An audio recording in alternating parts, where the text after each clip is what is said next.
Amados hermanos, hoy día, Día del Señor, vamos a continuar con este subtema que estamos abordando acerca de la disciplina que el Señor trae para con sus hijos.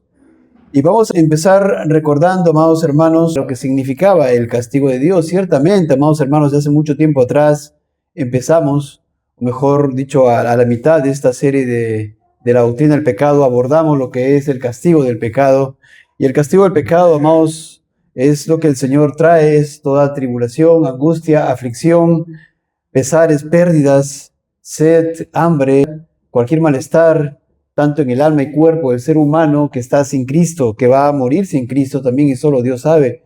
Y aquella persona, amados hermanos, es terrible hablar de esto, pero es cierto porque su palabra lo enseña, está vindicando la justicia de Dios en cada momento, en cada situación de aflicción, tormento, dolor. Amados, está vindicando la justicia de Dios, está pagando, porque la paga del pecado es muerte. Y decía este extracto de Luis Berkhoff, el teólogo, la palabra castigo se deriva del vocablo latino poena, que significa castigo, expiación o pena. Denota la pena o sufrimiento infligido por causa de alguna transgresión. Más específicamente puede definirse como aquella pena o pérdida que directa o indirectamente se inflige por medio del legislador para vindicación de su justicia ultrajada por la violación de la ley. El castigo tiene su origen en la rectitud, es decir, la justicia punitiva de Dios, por medio de la cual Él se sostiene como el santo y necesariamente demanda santidad y rectitud a todas sus criaturas racionales. El castigo es la pena que natural y necesariamente se cobra del pecador por causa de su pecado. Es en efecto una deuda que se debe a la justicia esencial de Dios. Fin de la cita.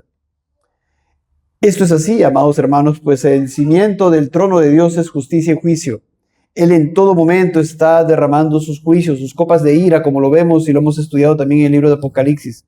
Constantemente, amados hermanos, Él está derramando sus juicios y ciertamente está reservando también las copas de ira para el final de estos tiempos, para el día de su juicio, amados hermanos, venidero.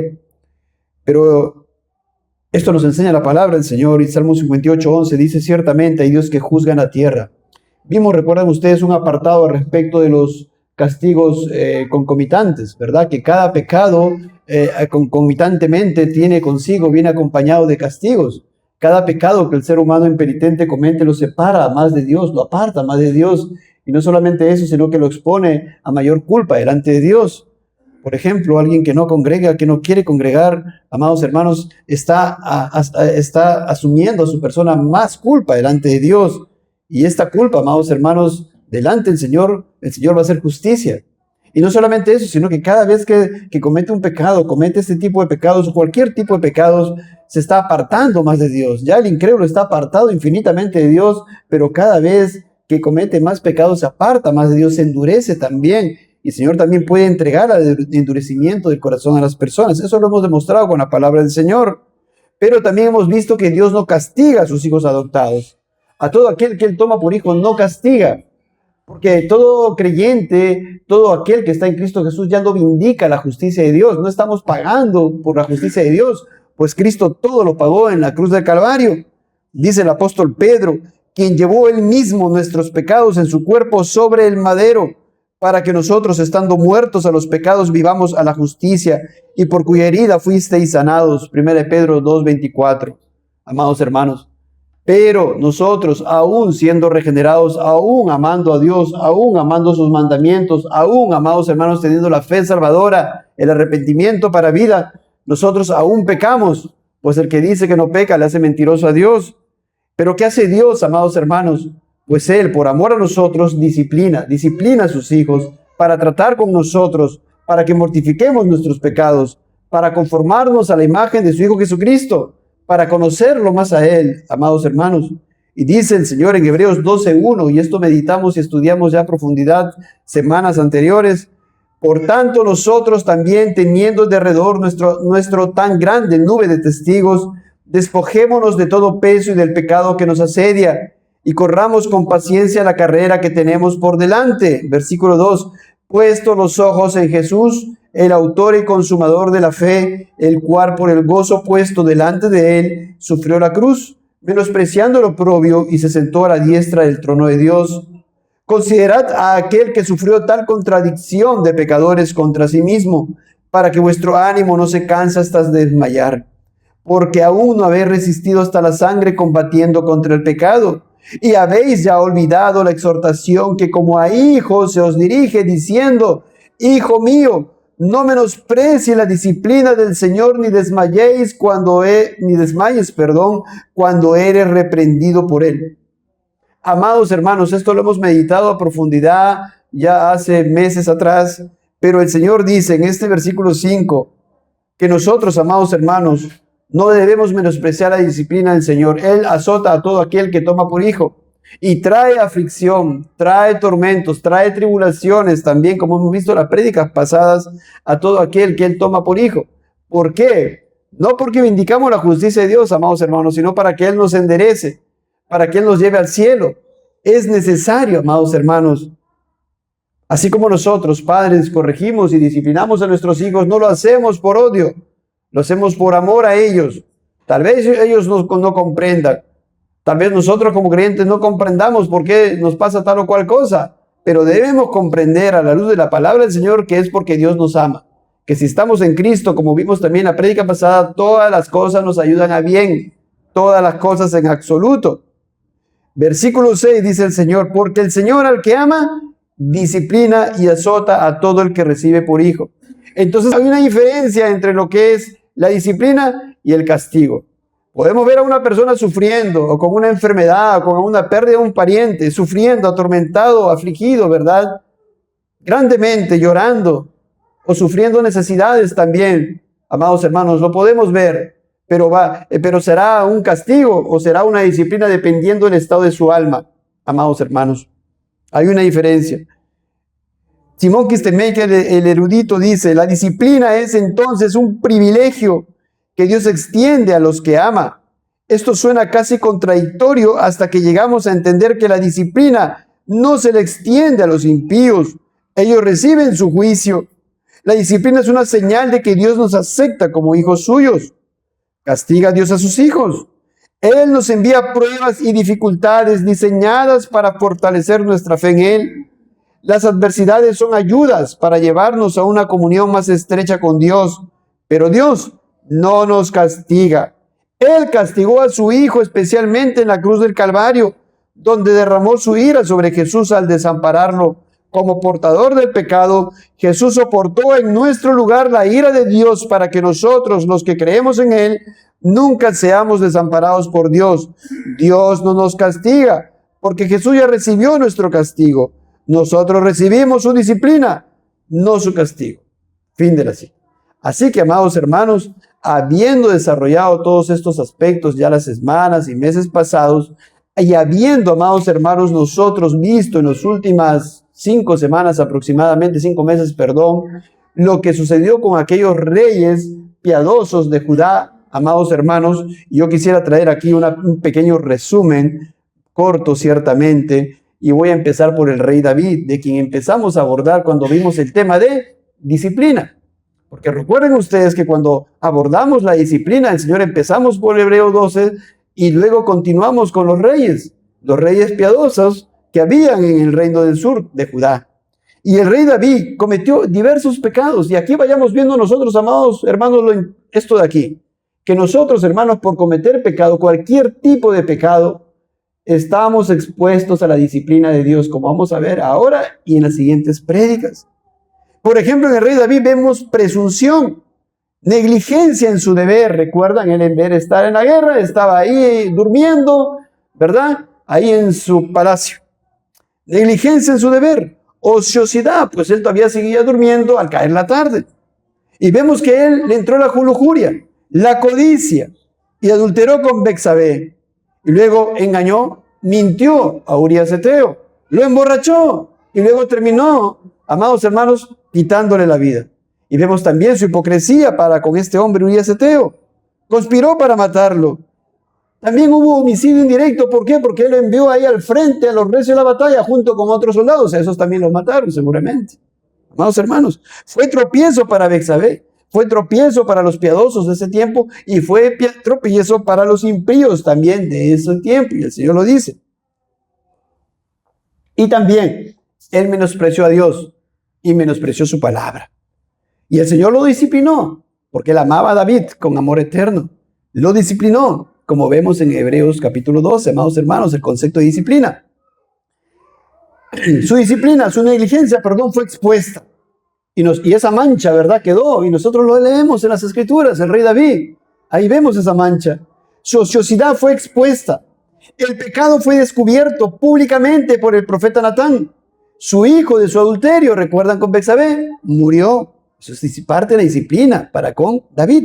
La espada no se apartó de su casa, amados hermanos, y eso lo vemos a lo largo de los siguientes capítulos del libro de 2 Samuel 12 al 18. Vemos cómo lo que pasó con su hija Tamar, con su hijo Amnón, con su hijo Absalón, ¿recuerdan ustedes? Se enfermó, ¿verdad? Fue deshonrado, fue humillado públicamente, sufrió continuamente al ver sufrir a sus hijos, perdió también la autoridad moral sobre Israel. Y él aprendió acerca de su descuido espiritual, que le trajo graves consecuencias, y lo vemos en el Salmo 51 y en el Salmo 32. El Salmo 51 que estamos meditando en la reunión de oración congregacional.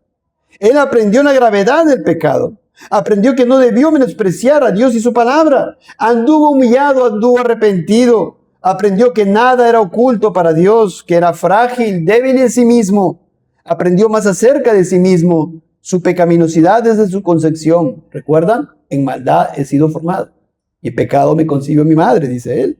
Aprendió que los pecados le podrían traer consecuencias diversas y muy lamentables en el tiempo, y aprendió a depender más de Dios. ¿Todas esas cosas le ayudaron a bien? Sí, pero ¿a costa de qué? Lo vemos en su familia, amados hermanos. Y cualquiera de estas cosas nos puede pasar a nosotros aún estando en Cristo. Esa es la enseñanza de las Escrituras para nosotros.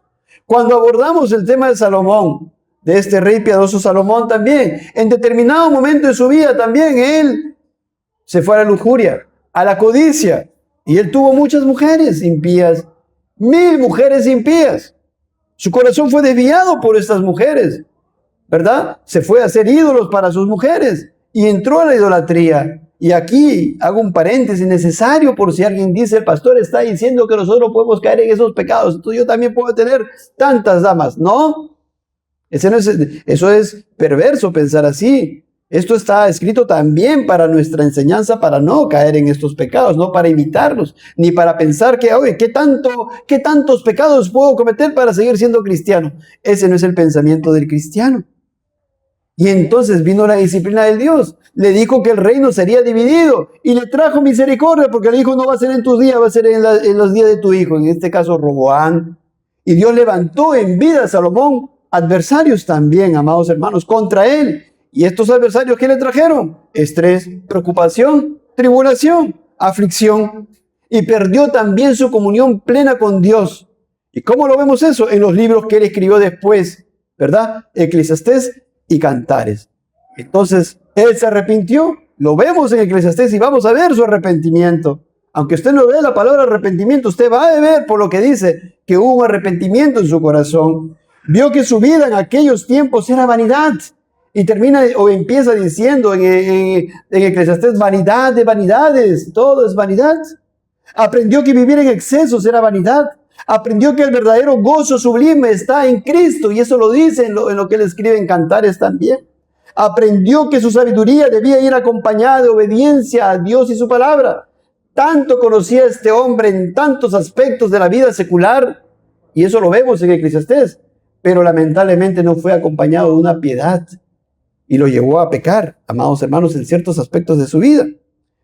Hasta ahí lo de Salomón. Luego de él vimos acerca de otro rey, el rey Asa, que también era creyente por el testimonio de las Escrituras, pero en él también a Dios le plació mostrarnos sus pecados. ¿Para qué? ¿Para que lo imitemos? Nuevamente no, sino para que nosotros tomemos consejo y no caigamos en esos pecados. Y en Asa vimos que él confió en su alianza, ¿verdad? En una situación se fue a buscar y entró en alianza con el rey de Siria, Ben-Hadad. Pecado contra Dios. Y Dios le reprendió. ¿Por qué? Porque debió fiarse en Dios y no en un impío, el rey de Siria, Ben-Hadad. Pero él rechazó la disciplina de Dios y se airó contra el profeta Hanania, a quien Dios le envió para que lo reprendan, y terminó encarcelándolo, amados hermanos. Se encolerizó grandemente, dice la palabra de Dios. Vemos en el orgullo.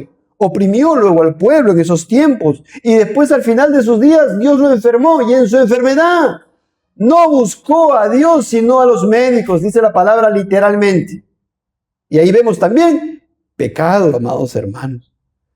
Entonces Dios lo disciplinó, lo reprendió por medio del profeta Hanani, le vendrían guerras continuas, es lo que le dice el profeta. Él perdió la paz, ¿verdad? Su corazón se endureció, su reprensión y rebeldía quedó registrada públicamente, se deterioró también su liderazgo espiritual para con el pueblo de Judá y su enfermedad en sus pies empeoró. Sí, porque buscó a los médicos y luego murió. Dios le habría enseñado, pero dentro de todo esto, a su hijo, porque lo disciplinó. Y los últimos días de su vida también le habría enseñado, amados hermanos, que la verdadera seguridad estaba en Dios y no en los hombres. Dios le habría enseñado que su rebeldía endurecía su corazón.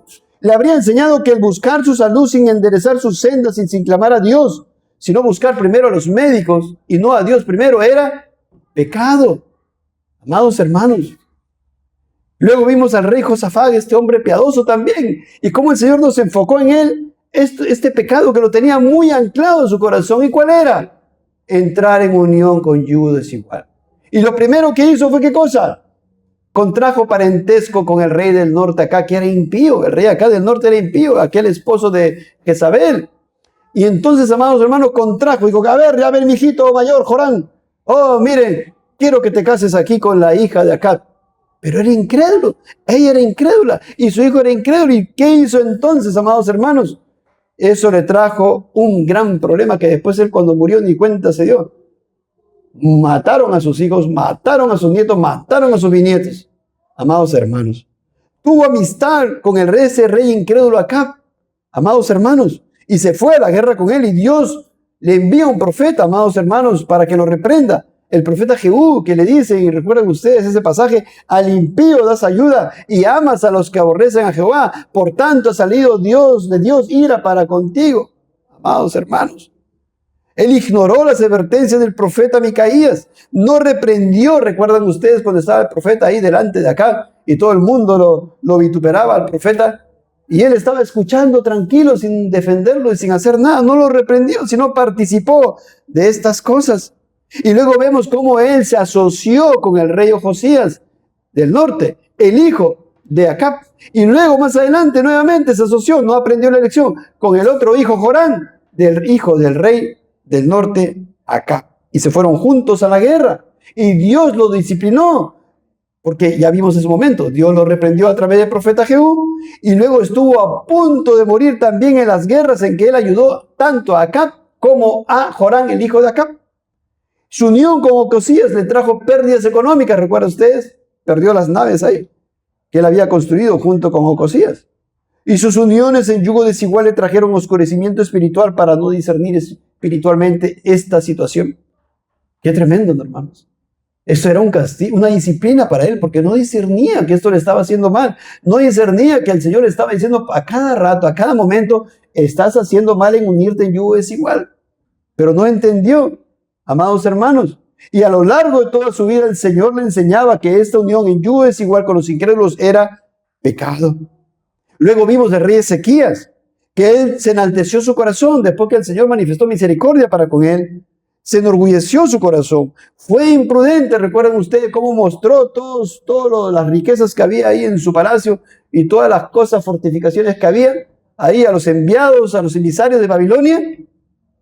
Y entonces, ¿qué hizo Dios? Dios lo probó, dice la palabra. Dios reveló a Ezequías lo que había en su corazón, orgullo. Dios le anunció la invasión y saqueo del templo. Y lo reprendió por medio del profeta Isaías también. Y eso se hizo público. Dios le hizo saber lo que había en su corazón para que se arrepienta, para que se humille, para que sea humilde y no orgulloso. Miren, amados hermanos, cómo el pecado de todos estos reyes que hemos visto les trajo disciplina, pero para su bien, amados hermanos. Luego lo vemos a Manasés, toda la impiedad que él cometió, todos los ídolos que levantó, toda la oración, ¿verdad?, falsa, a la cual él impelió a todo Judá, se fue a la hechicería, se fue, amados hermanos, a la idolatría, a los encantadores, a los adivinos, sacrificó a sus hijos, los pasó por fuego para su ídolo Moloc y fue de gran tropiezo para Judá. Y Dios lo disciplinó.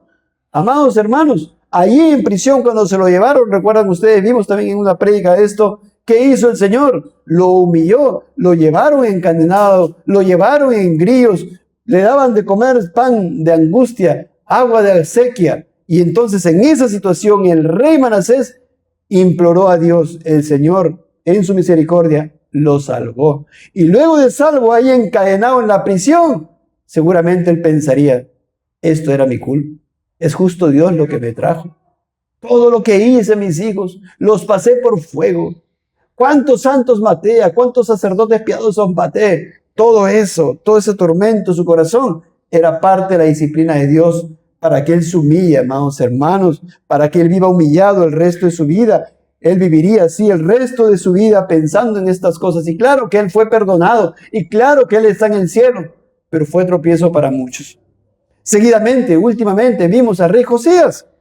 Y vimos en él, recuerden ustedes, a lo largo de 4 o 5 prédicas ciertamente, su piedad, la hermosura de este varón, verdaderamente un ejemplo, este rey tan hermoso, tan piadoso, ¿verdad? Y pronto en obedecer al Señor en todas las cosas. Él leyó la voluntad de Dios en el libro de la ley e inmediatamente se puso a hacer para obedecer a Dios. Pero vimos que en un determinado momento de su vida, amados hermanos, él tuvo mucha autoconfianza. Fue presuntuoso, fue imprudente, actuó obstinadamente y tercamente en una situación de su vida. No consultó a Dios para saber su voluntad. Fue soberbio y se apresuró en obrar sin tener el consejo de Dios, sin consultar a los profetas, amados hermanos, sin consultar el Urim y el Tumim, sin consultar, sin orar a Dios. Inmediatamente dijo, no, yo voy a hacer a la guerra, voy a enfrentar al rey del norte, al rey de Egipto, perdón, que está subiendo al norte, a hacer pacto con el rey de Asiria. Y por tanto fue a la guerra y terminó muriendo. Fue herido gravemente, murió por su herida mortal, murió prematuramente. Dios le mostró que las buenas intenciones no deben sobreponerse a la obediencia a Dios. Y él seguramente se habría humillado en ese corto espacio de tiempo en el cual, desde que fue herido gravemente hasta que murió. Pues él era creyente, amados hermanos. Creemos que es así. Se habría arrepentido. Y Dios también le libró de los juicios posteriores que iba a venir, horrores, a la nación de Judá. Y todo eso lo condujo para su bien, no dejando de ser disciplinas, no dejando de ser pecados de estos reyes que vimos. Y todos estos pecados que hemos visto a lo largo de estas prédicas y que ahora hemos resumido en estos cortos minutos, es también para que nosotros aprendamos, amados hermanos. Pero también debemos aprender de los pecados que cometieron los reyes impíos y también del pueblo impío. Recuerdan que era hipócrita, que fingidamente adoraban y buscaban al Señor. También debemos aprender, ciertamente para ellos era castigo, pero nosotros tenemos que aprender porque si incurrimos en esos mismos pecados de ellos, el Señor puede disciplinarnos a nosotros, amados hermanos. Es pecado contra Dios. Pero ahora vamos a traer desde otro punto de vista, vamos a traer una relación en la cual observaremos las razones por las cuales Dios disciplina y trae aflicción a sus hijos. Razones particulares, amados hermanos. Para ello quiero que vayan a Mateo 8:23, por favor. Mateo 8:23.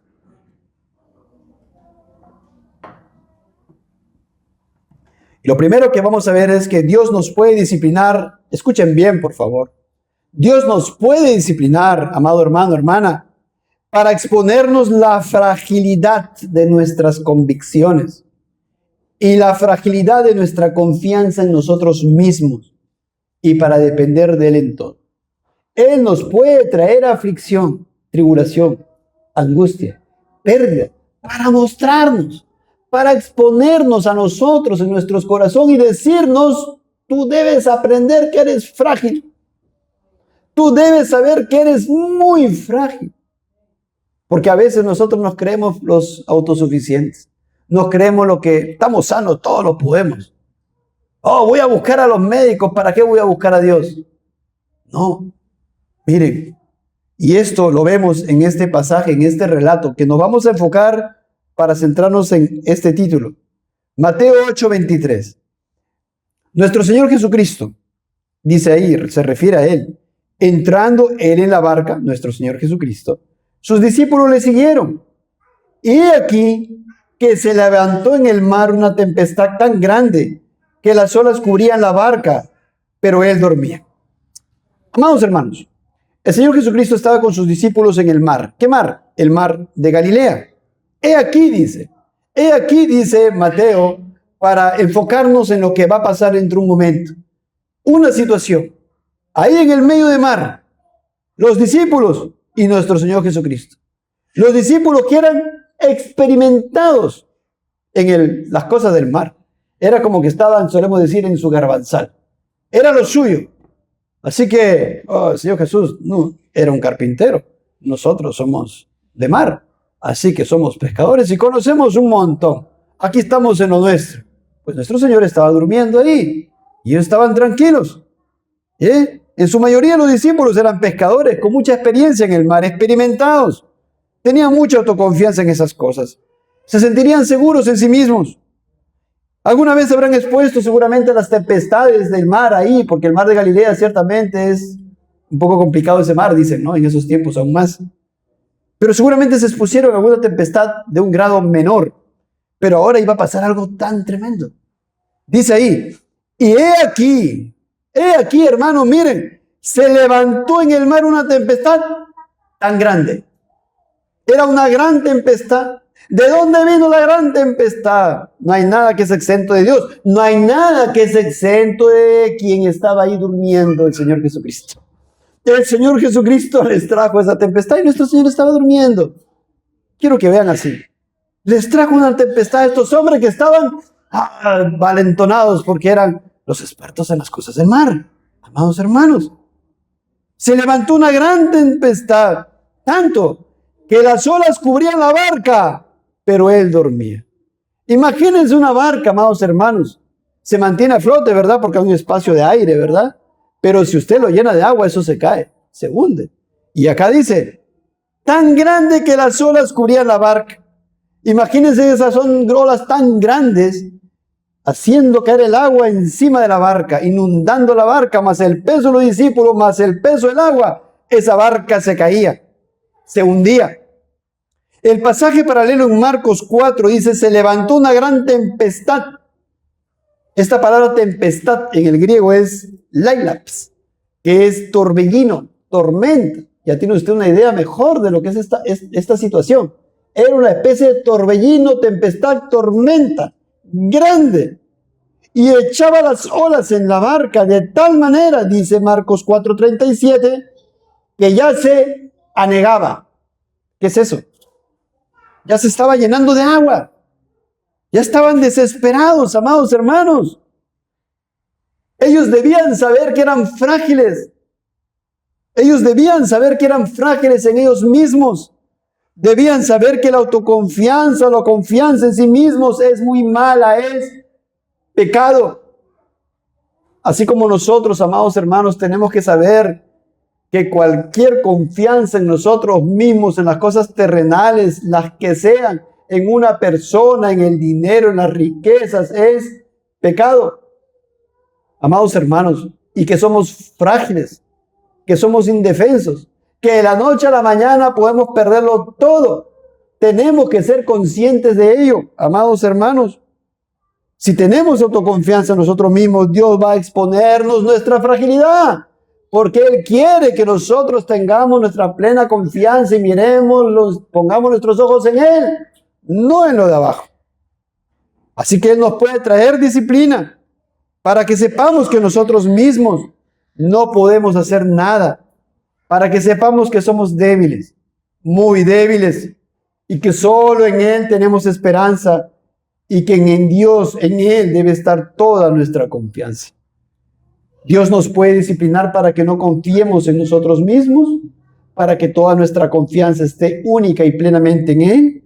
Amados hermanos, debemos ser conscientes en todo momento del hecho de que somos frágiles, muy frágiles, que somos ignorantes en nosotros mismos, que somos débiles y muy débiles, somos una hormiga delante de un elefante y más. Pues nuestra comparación nuestra para con Dios es de 1 al infinito. Amados, debemos ser conscientes de ello. Y Dios hará que veamos tal fragilidad. Si es que no lo vemos nosotros, si seguimos siendo, no, para mí no hay problema, yo puedo seguir viviendo mi vida como estoy viviendo, estoy bien. Yo soy bien. Dios no me trae disciplina, estoy andando bien. Sigo sano, no hay problema, estoy bien. Ah, bueno, vas a esperar que Dios entonces te haga ver que eres frágil, muy frágil, que eres diminuto delante de Él. Y eso es lo que está pasando. Dios va a hacer que veamos tal fragilidad nuestra y lo hará mediante disciplina, amados hermanos. Debemos saber lo que dice el Señor Jesucristo, que separados de Él nada podemos hacer. Nada es nada. Ni en nuestro estudio, jóvenes, niños, ni en la iglesia local, ni en nuestras familias, ni en sus matrimonios, ni con ningún aspecto de nuestra vida. Si ni siquiera cada átomo de nuestro cuerpo es independiente de Dios, mucho menos nuestra vida espiritual. Nuestra vida espiritual debe estar anclada y cimentada en Cristo, que es la roca. Y en nosotros, amados hermanos, somos arena. Por favor, somos frágiles, muy frágiles, indefensos, necesitados, débiles. Debemos entender eso, porque si no lo entendemos, Dios va a levantar una gran tempestad, amados hermanos, para que veamos que somos frágiles y muy frágiles. Para que ahí recién, Señor, usted me quitó esto, me quitó un pariente, me quitó un hijo, me quitó una hija, me quitó el trabajo. Uy, Señor, es que yo andaba mal delante de usted porque yo creía. Ah, creías. ¿No sabías que eras frágil? ¿No sabías que eras frágil? El rey David dice en Salmos 39:4, hazme saber, Jehová, mi fin, y cuánta sea la medida de mis días. Sepa yo cuán frágil soy. Esa debe ser nuestra oración constante, amados hermanos. Cuán frágiles somos. He aquí, dístame días, término corto, y mi edad es como nada delante de ti. Ciertamente es completa vanidad todo hombre que vive. Amados hermanos, ¿qué hizo el Señor para que sus discípulos no tengan autoconfianza y sean conscientes de su fragilidad? Les trajo una disciplina para que confiaran en Él. Les trajo una disciplina para que confiaran en Él. ¿En qué consistió la disciplina? Bueno, ya vimos, la tempestad, un gran viento, las grandes olas inundaban el agua, ellos desesperados. Imagínense ellos cómo estarían. ¿Cómo estaría usted en medio del mar con toda esa situación que se está hundiendo el barco? Usted estaría asustado, perplejo, horrorizado. Gran susto, grandes preocupaciones, angustia, aflicción. Eso es, pues. Esa es la disciplina. Angustia, aflicción, tormenta. ¿Verdad? Eso es disciplina. Un pánico que le sobrevino en el mar de Galilea. Tal vez algunos llorando, otros pensando, mi familia, mi hijo, mi madre, oye, no le di, mira, no le hablé, mi pariente incrédulo, oh, no les puse la palabra, oye, esto, lo otro, vamos a morir. ¿Verdad? Vamos a morir. Pensando que a nadie les podía salvar de esa gran tempestad. No podemos hacer nada. Ahí empezó el tema. Acá está nuestro baldecito, pero nada, sigue cayendo. Somos frágiles. No podemos hacer nada. No depende de mí. Somos débiles. Botamos el agua y sigue viniendo la ola. ¿Qué hacemos? No podemos hacer nada. No está en nuestras manos. Somos tan débiles. Oh, pero ahí está durmiendo el Señor. Ahí está el Señor Jesucristo. Ahí está nuestro Señor, el Mesías, el Dios, el hombre, el Hijo de Dios. Oye, ahí lo vieron. Dios les expuso su fragilidad. ¿Se dan cuenta? Ay, hermano, usted necesita saber que es frágil, que es débil, que es diminuto, que es minúsculo. Es decir, que no puede usted andar en su vida, no puede seguir andando en su vida poniendo a Dios en el último lugar. Porque eso es decir, yo puedo. Eso es decir, no necesito de Dios. Jóvenes, por favor, mire, perecemos, Señor. ¿Qué hacemos? Ahí está el Señor. Vamos a despertar. Él nos escuchará. Él tiene poder. Recurramos a Él. Solo Él puede salvarnos. Versículo 25, amados hermanos, leamos. Y vinieron sus discípulos y le despertaron diciendo, Señor, Sálvanos que perecemos. Ahí está, recién, ¿verdad? ¿Vieron su fragilidad? Temorizados, amados hermanos. Señor, curios, Rey, soberano. En uno de los pasajes paralelos, Marcos y Lucas. En Lucas dice, maestro, maestro, que perecemos. Marcos 4 dice, maestro, ¿no tienes cuidado que perecemos? Había cierto reproche ahí. Señor, juntamos todos, Señor, por favor, despierte. Maestro, maestro, Señor, perecemos. ¿No tiene usted cuidado? Mire, mire lo que está pasando, Señor. A eso tenemos que llegar, hermanos. En cada situación, en cada tribulación, en cada aspecto de nuestras vidas, en nuestras familias, en la iglesia local, con nuestros hijos, con nuestros esposos, con todos, en el trabajo, en el estudio. Miren, no podemos vivir pensando que somos omnipotentes. Si somos unas hormigas, amados hermanos. Entonces, Señor, en este momento, Señor, ya entendimos que no podemos nosotros. Usted, Señor, sálvenos. En Él nada más está. Qué bueno el Señor Jesús, ¿verdad? Que les preparó tal disciplina, ¿sí o no? Qué bueno. Porque si los hubiera dejado ellos, entonces serían pues autosuficientes. Bueno el Señor. ¿Esto le ayudaba bien a ellos? Sí, sí. ¿Cómo que le ayudó bien? Oh, porque ahora ya sabían que eran frágiles, ¿verdad? Y entonces, ¿qué cosa? Sus ojos puestos en Cristo. Bueno el Señor que les trajo tal tormenta. Bueno que les trajo tal aflicción a sus discípulos, amados, porque los amaba con amor eterno, para el bien de ellos, para que su confianza no esté en ellos mismos, sino en el Señor Jesucristo, que es la roca eterna, amados hermanos. ¿Qué hizo nuestro Señor? Leamos el 26, por favor. Él les dijo,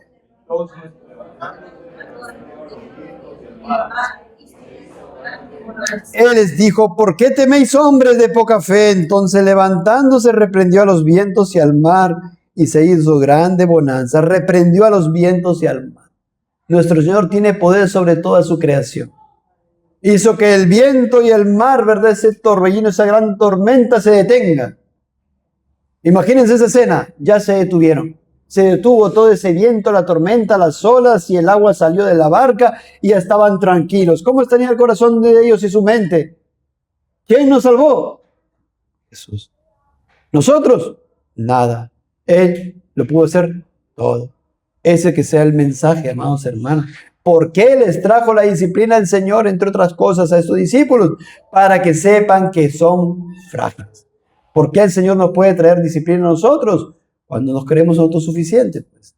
Cuando creemos que, bueno, nosotros, ¿sabes que estoy enfermo? Una pastillita ya está. Ah, ya tal hierbita ya está, esa es la solución. A tal médico ya está, y esa es la solución. No, somos frágiles. Y si no aprendemos, el Señor nos va a traer ¿qué cosa? Otra disciplina.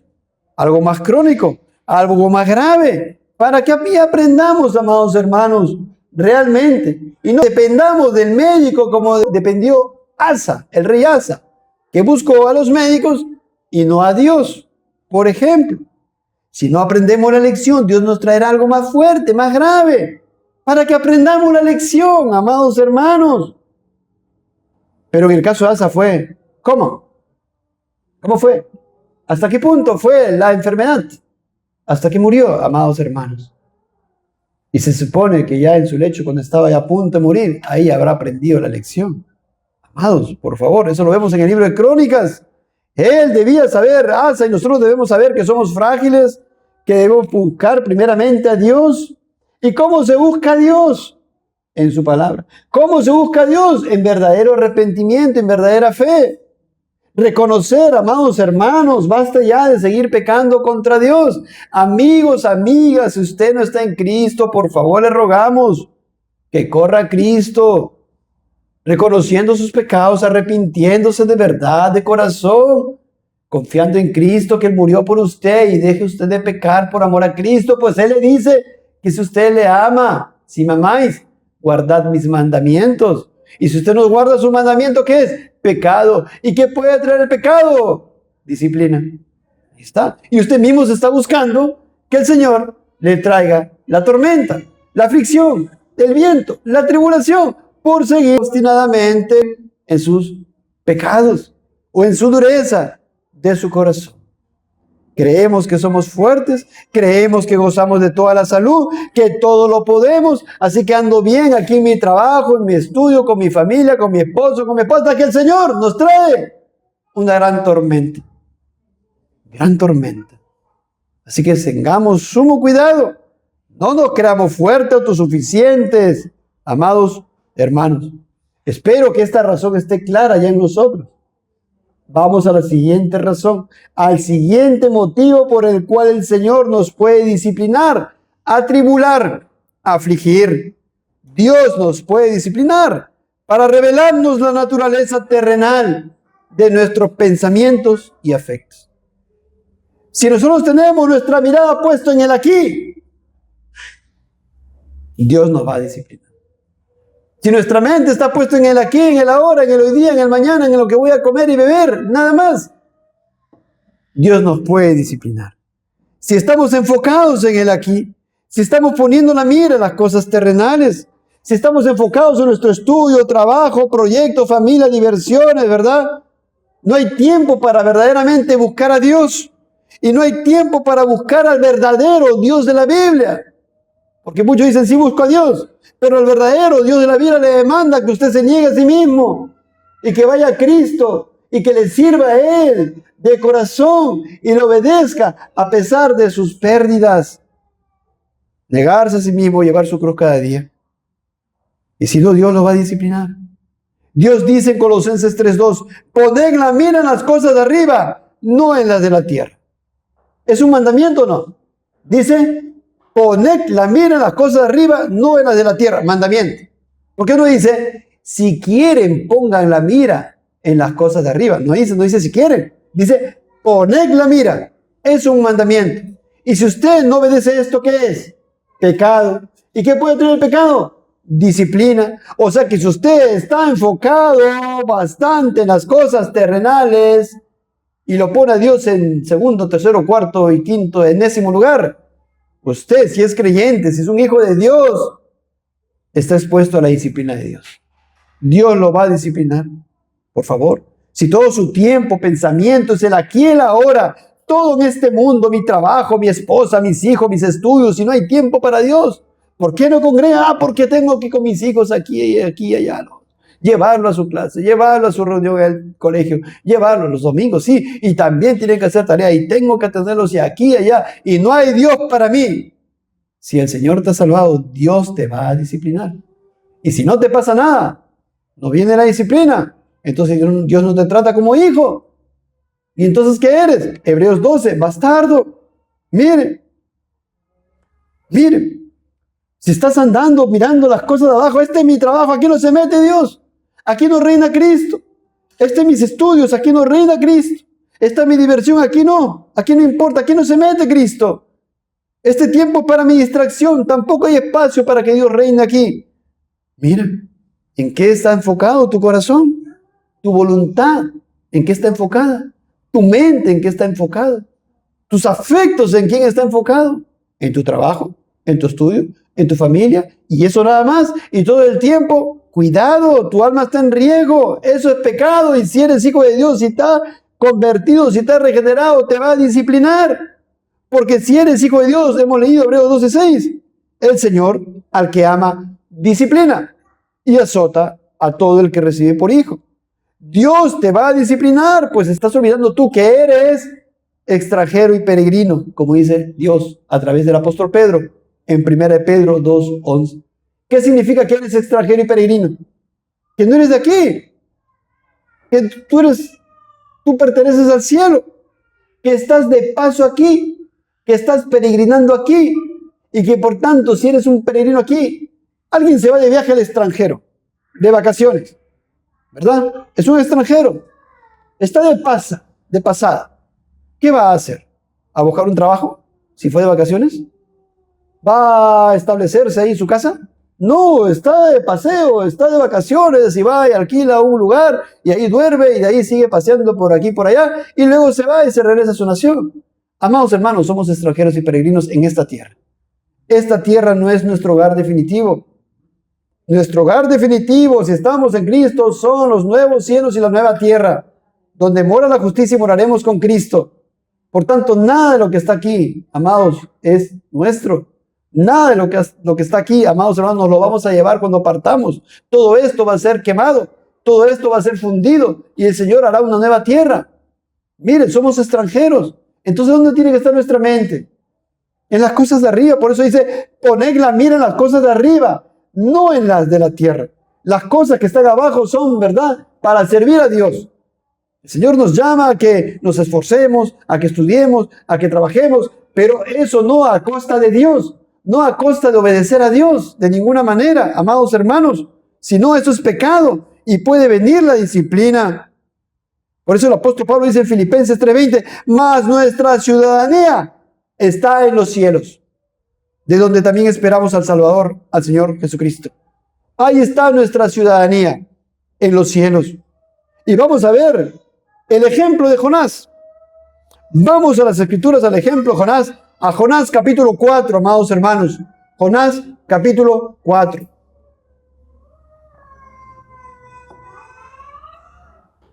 Jonás, amados hermanos, el profeta Jonás, el profeta menor Jonás, el Señor lo envió a Nínive a que predique a la nación, al pueblo de Nínive.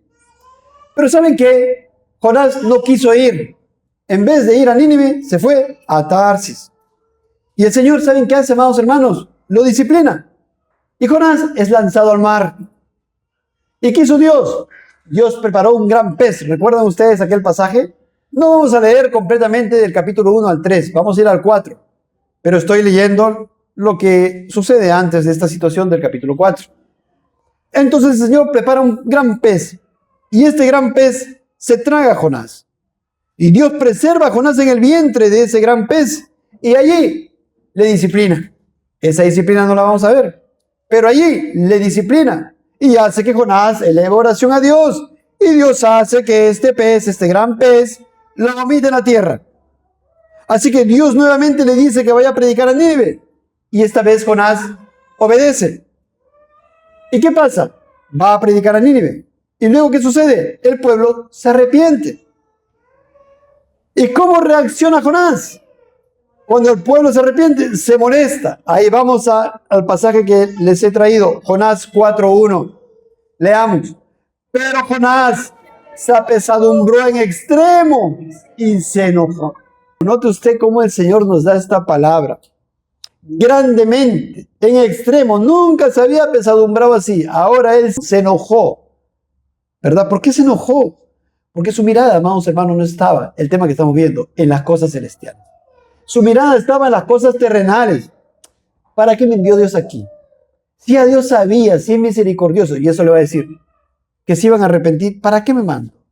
Hubiera estado haciendo mis cosas, mi trabajo, mis estudios, con mi familia. ¿Para qué me mandó a predicar? Por las puras. Si Él sabe, Él es soberano, sabe a quién va a salvar y me manda a mí a predicar.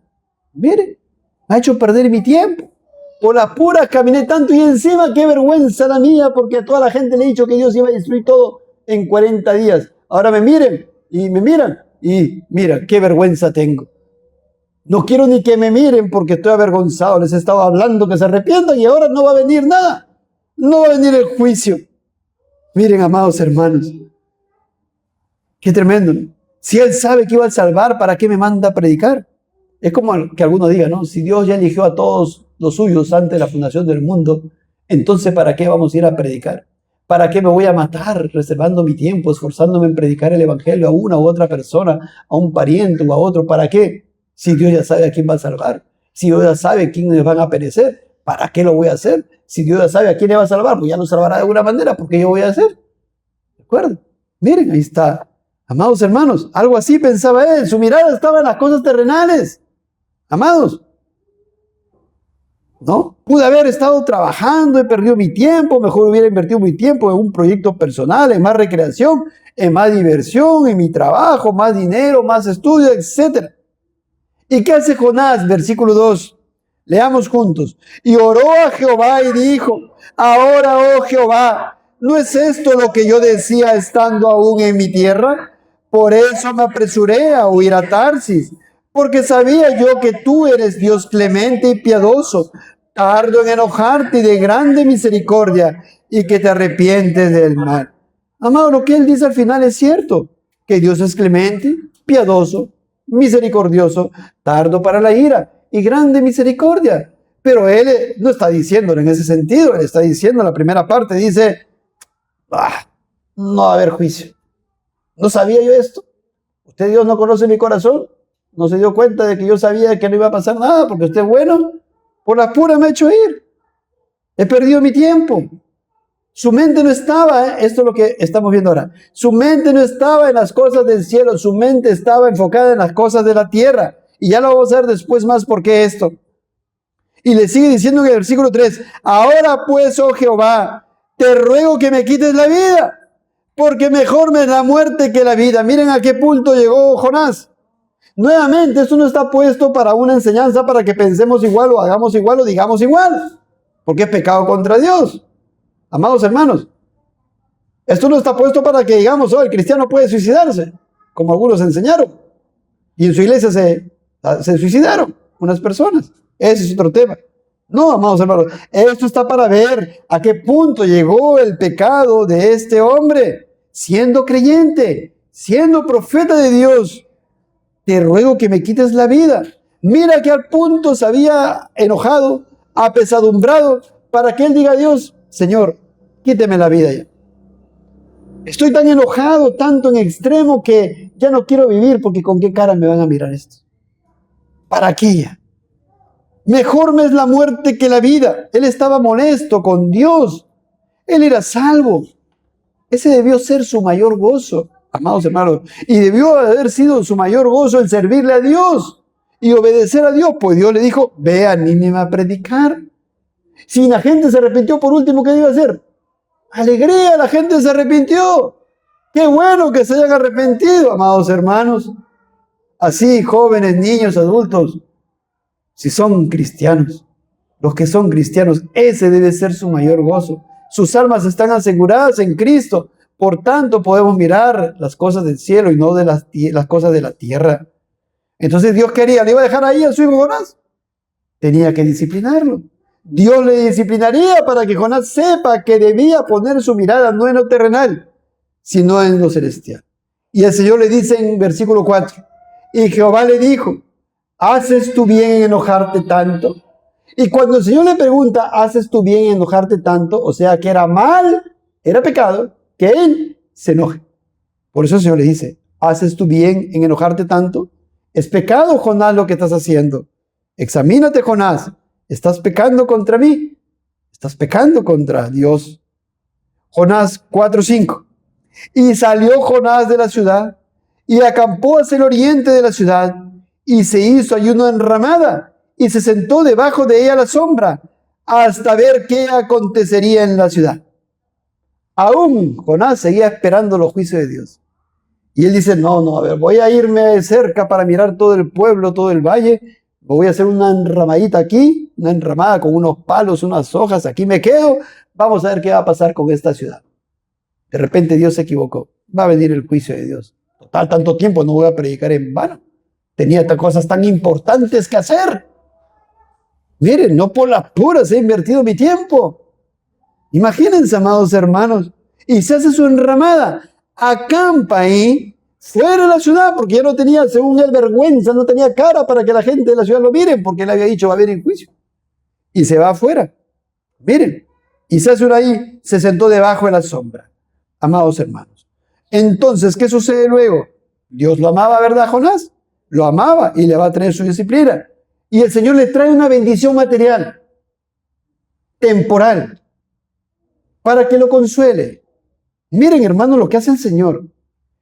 Preparó, versículo 6, Jehová, Dios, una calabacera, la cual creció sobre Jonás, para que hiciese sombra sobre su cabeza y le librase de su malestar. Y Jonás se alegró grandemente por la calabacera. Dios preparó la calabacera. Qué genio es Dios, qué infinito, qué hermoso y qué sabio y qué omnisciente. Lo iba a disciplinar, sí, pero primero te voy a dar algo, Jonás, para tu bien. Una calabacera, una plantita para que le dé sombrita. Creció rapidito, no sabemos cómo. Creció rapidito la calabacera. la cual creció sobre Jonás. Estaba Jonás sentado, se había hecho una enramada y creció la calabacera, sombrita. Ay, qué bueno, ¿verdad? Para que hiciese sombra sobre su cabeza, Dios, para librarle, amados hermanos, del sol tan recio, ¿verdad? Y que lo queme, y el viento caliente también, y le librase de su malestar. Y Jonás, aquí centrémonos, se alegró grandemente por la calabacera. Él no se alegró grandemente por la salvación de Nínive. El versículo 1 decía, Jonás se apesadumbró en extremo y se enojó.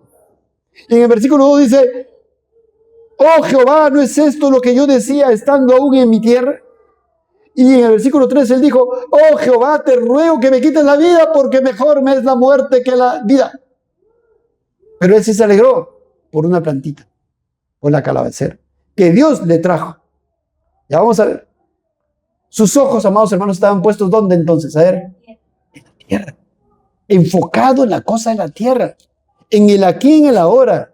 Tengo frío, tengo calor, ¿cómo es? Una plantita, ah, ya estoy bien. Ahora sí estoy alegre, muy bien. Estoy feliz. Así que ahora nos podemos celebrar mucho por una bendición material. Comida, bebida, un techo, la sanidad de alguna enfermedad, alguna vestimenta, etcétera. Pero puede que no nos alegremos mucho por las cosas espirituales, ni nos esforcemos por nuestro crecimiento espiritual, ni nos esforcemos por la salvación de las personas, ni nos esforcemos por la santificación de los hermanos. Miren, eso hizo Jonás. Debemos elevar nuestra mirada hacia Dios, buscar predicar de Cristo a nuestros parientes, familiares, etcétera. Santificarnos, hablar de Cristo, conocer más sobre su voluntad. Si no, Dios nos puede disciplinar por poner nuestra mirada en las cosas de la tierra y no en las cosas del cielo. Mire, alguien puede decir, no congrego porque tengo muchas cosas. Tengo muchas calabaceras. ¿Qué me dio Dios? En los cuales está mi felicidad y me alegro grandemente. Mis hijos, mi familia, mi casa, mi esto, mi carro, mi diversión, mi salud. Estoy bien. Dios te las puede quitar. Dios te las puede quitar. Cualquiera de esas calabaceras. Mire, mire. Por cualquier pecado. Mira. Versículo 7. ¿Qué hace el Señor? Escuchen, por favor. Pero al venir el alba del día siguiente, Dios preparó un gusano, el cual hirió la calabacera y se secó. ¿Quién trajo el gusano? ¿Cuánto mide un gusano? ¿1 centímetro? Varios gusanos, 100 gusanos. Uno, un gusanito. Y dice, Dios preparó. ¿Quién le trajo la disciplina a Jonás? Dios. Amados, eso ya debe quedar clarísimo, ¿verdad? Nadie puede decir, no, que el gusanito, la culpa es que ayer estaba comiendo una manzana y había un gusano, no terminé de comer, lo dejé a un costado y ese gusano es mi culpa. Bueno, no tuve cuidado. O una persona vino y comió la manzana y la dejó ahí, había un gusano, esa es la culpa. No podemos dejar las cosas fuera de Dios. Dios preparó el gusanito, hirió a la calabacera. ¿Dónde? ¿En la raíz? No lo sé, se comió la raíz, se comió el tallo, no sabemos, amados hermanos. Pero la calabacera se secó.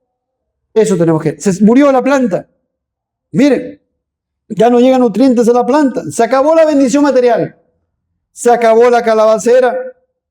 Jonás había puesto su mirada en las cosas de abajo y se alegró por la calabacera. Esta calabacera, qué bueno es esto de aquí.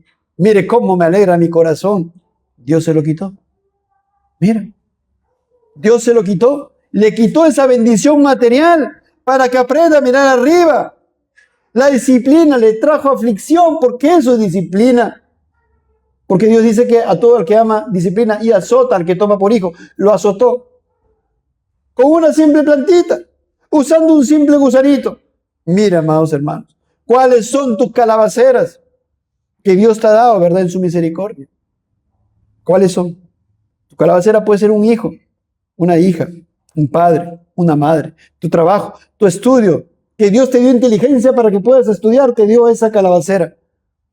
Pero lo has convertido en un Dios y ahora dejas a Dios. Tus ojos están puestos en la calabacera, el estudio. ¿Y qué hace Dios? Te lo puede quitar. ¿Cómo no me va a quitar? Bueno, ya no hay ingresos para pagar por los estudios. O ya pierdes el entendimiento, algún conocimiento, ya tu mente, algún problema en la mente, un problema en el cerebro, ya no puedes estudiar bien. Se quitó la calabacera. Mire, ¿Quién es tu calabacera, hermano, hermana? Mira. ¿Quién es tu calabacera? ¿Qué espera que Dios te lo quite? ¿Un hijo? También puede ser. Lo hemos visto, el rey David, ¿verdad? ¿Qué pasó con Joram? Aunque Joram fue castigo, ¿no? Murieron todos sus hijos por su pecado. Mira. Un esposo, una esposa, por no poner primero a Dios. Tu calabacera, el esposo. Bueno, un día el esposo te puede dejar. O una esposa, la esposa te puede dejar. ¿Por qué? Porque pusiste a Dios en último lugar. Porque no lo buscaste como debías buscarle, mira. Conforme a su verdad, porque no escudriñaste las escrituras para hacer la voluntad de Dios, porque quieres seguir viviendo tu vida, tu trabajo, alguna propiedad, tu casa, un incendio, se acabó, se quemó la calabacera, la casa. O la plata, el ahorro, te robaron todas las cuentas del ahorro. ¿Cuántas cosas pasan de estas, verdad? Y no solamente eso, dice versículo 8. Y aconteció que al salir el sol, preparó Dios, nuevamente, Dios, un recio viento solano. Y el sol hirió a Jonás en la cabeza y se desmayaba y deseaba la muerte, diciendo, mejor sería para mí la muerte que la vida. Claro, se fue la calabacera, murió la calabacera y el Señor, ¿qué hace? Llegó el sol ahí fuerte y el Señor dice, preparó Dios. Ahí está, hermano. Nada escapa de lo que Dios haga. No, que el viento está viniendo porque sí, por aquí, allá, el viento del norte, que ¿cómo le llaman? El fenómeno del Niño y tantas cosas. Dios está detrás de todo. Y Él preparó ese recio viento solano para su hijo, Jonás, para que aprendiera a mirar arriba las cosas celestiales, las cosas eternas y no las cosas de la tierra. Y el sol que hizo hirió a Jonás en la cabeza. Porque la disciplina es aflicción, ¿verdad? Disciplina para Jonás, disciplina para un hijo que desobedece, toma un dulce. Disciplina para una hija que desobedece, toma hijita, esta bendición. ¿Qué disciplina? La disciplina aflige, ¿no? Y el Señor, como Dios, le trae a su hijo amado una disciplina y el sol le quema la cabeza a Jonás. Oh, imagínense, debajo del sol caliente, ya no está la plantita, y se desmayaba. Una insolación. Y deseaba la muerte. Nuevamente, ¿verdad? No entendía. Deseaba la muerte. Mejor sería para mí la muerte que la vida. Miren, una simple plantita. Miren. Y reverencia también aquí, respeto. Estaba molesto porque Dios tomó de su tiempo, amados hermanos. Mira a qué punto llegó. Porque Dios le había tomado de su tiempo para que vaya a predicar el evangelio. Deseaba la muerte. Mejor sería para mí la vida, la muerte, perdón, que la vida. Más pecado. Pero Dios le haría ver su pecado. Pues para ello el Señor disciplina a sus hijos, ¿verdad? Que no se relate exactamente la reacción o la respuesta de Jonás no significa que Dios no le haya hecho ver su pecado. Porque Dios disciplina para que su hijo vea su pecado. Ese es el tema importante que tenemos que ver, amados hermanos. Entonces dijo Dios a Jonás, ¿tanto te enojas por la calabacera? Y él respondió, y sigue obstinado, mucho me enojo hasta la muerte. Hasta la muerte. Me enojo mucho. Señor, usted me quitó esto de aquí. Estoy enojado con usted. Pero, ¿por qué te lo quitó? ¿Estabas andando bien delante de Dios? ¿Estabas sirviéndole a Dios con toda tu alma, mente y fuerza? ¿O estaban tus ojos puestos en las cosas de abajo? Mire, Dios le hizo esto. No lo había visto todavía Jonás en este punto. Más pecado, obstinado, no entiende. Por eso el Señor le habla. Pues la disciplina es para hacerle ver su pecado, para que busque su arrepentimiento. Y por eso en el 10 dice, y dijo Jehová, tuviste tu lástima de la calabacera, en la cual no trabajaste, ni tú la hiciste crecer, que en espacio de una noche nació, y en espacio de otra noche pereció. ¿Quién te dio tus hijos? Dios. ¿Quién te dio fuerza para que trabajes y tengas dinero y tengas comida? Dios. ¿Quién te da la salud? Dios. ¿Quién te da para que comas? Dios. ¿Para que respires? Dios. ¿Quién está manteniendo cada átomo de tu cuerpo, cada órgano de tu cuerpo funcionando? Dios. ¿Qué has hecho tú para eso? Nada. Cero. Cada sistema que tienes en tu cuerpo tan grandioso, tan espectacular que el Señor lo hizo, amados hermanos, ¿verdad? Que sincronizan, trabajan sincronizadamente de una manera maravillosa. Es muy maravilloso el cuerpo humano, la creación de Dios. Y Él es quien lo hizo y Él es quien lo sostiene. Y mueve un átomo nada más y ya todo se viene abajo. Mira. Y el Señor le dice esto a Jonás. Tú tuviste lástima de esa calabacera. Y ni siquiera tú trabajaste en ella. Ni siquiera tú la hiciste crecer. Y en el 11 le va a decir, ¿y no tendré yo piedad de Nínive? Aquella gran ciudad donde hay más de 120,000 personas que no saben discernir entre su mano derecha y su mano izquierda y muchos animales. 120,000 personas que no saben discernir entre su mano derecha y su mano izquierda. ¿Quiénes no saben discernir entre su mano derecha y su mano izquierda? Una persona de 15 años sí sabe discernir. Una persona de 20 años también. Una persona de 10 años también sabe, esta es mi derecha, esta es mi izquierda. Un niñito de 3 años de repente no. Un niñito de 2 años de repente no sabe discernir. O sea que habían 120,000 niñitos ahí y muchísimos animales. Contando con los padres, los jóvenes, los adultos, eran más de 500,000 de personas. Y el Señor le dice, y tú te estás pesando por una plantita que ni siquiera tú lo trajiste. Y no has tenido cuidado de esa población tan grande. Y te duele si quieres morirte por eso. Y nosotros, hermanos, hay almas eternas, ¿verdad? A la cual tenemos que predicar. Tenemos que esforzarnos, amados hermanos, en llevar el evangelio y no quedarnos callados. Porque un día van a venir nuestros parientes y ¿qué vamos a decir? ¿Lo hubiera dicho? ¿O alguna persona a quien conocemos lo hubiera dicho? ¿Hubiera? Amados hermanos. Así que vimos 2 razones por las cuales Dios nos puede traer disciplina. La primera, Dios nos puede disciplinar para exponernos, para mostrarnos, para decirnos, eres frágil. Y también para revelarnos si nuestro corazón, si nuestra mente está enfocada en las cosas de la tierra y no del cielo. Dios mediante vamos a ver las siguientes razones en las siguientes prédicas. Oremos al Señor.